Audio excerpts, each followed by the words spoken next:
જુઓ તો એપીએમસીની જેમ કે શાકભાજી વેચાતી હોય ને એમ દારૂ વેચાય છે.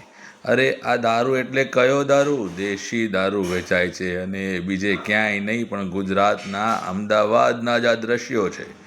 હા, આ અમદાવાદના વટવા જીઆઈડીસી વિસ્તારના આ દ્રશ્યો છે, જ્યાં ખુલ્લેઆમ દેશી દારૂ વેચાઈ રહ્યો છે. જોકે ગુજરાતની અંદર દારૂબંધી છે, દારૂ વેચવો એ ગુનો ગણાય છે, પણ વટવા જીઆઈડીસી પોલીસ સ્ટેશન વિસ્તારની હદમાં દેશી દારૂ તો કેવો હાટડીઓમાં વેચાય છે. દ્રશ્યની વાત જોઈએ તો તે પ્રમાણે તમને પણ જોવા મળશે કે અહીંયા દેશી દારૂની હાટડીઓ ચાલી રહી છે, સરેઆમ ચાલી રહી છે. લોકો આ દારૂ પીવા માટે આવી રહ્યા છે.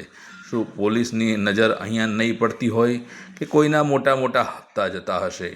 પરંતુ ગુજરાત સરકારની આબરૂ તો જાય છે જ. વિરોધ પક્ષોને વિરોધ કરવાનો મોકો તો મળી જ જાય છે આ દેશી દારૂની હાટડીઓ જોઈને.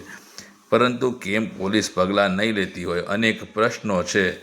પરંતુ હવે પોલીસની આબરૂના પણ ધજાગરા થતા જોવા મળ્યા છે, જે પ્રમાણે અમને વિડીયો મળી રહ્યા છે. અમારા રિપોર્ટર રાજેશ પટેલને મળેલા વિડીયો અમારી પાસે આવ્યા છે, અને એ વિડીયોમાં સ્પષ્ટ દેખાય છે કે દેશી દારૂની હાટડીઓ ખુલ્લેઆમ ચાલે છે, પણ કોઈ પગલાં લેવાવાળું કદાચ નથી. શું આ સમાચાર પ્રસ્તુત થયા પછી પોલીસ પગલાં લેશે કે પછી અહીંયા પણ આંખ મીચામણા થશે? જોઈએ. રોજ નવી વાત જોતા રહેજો ભડકો.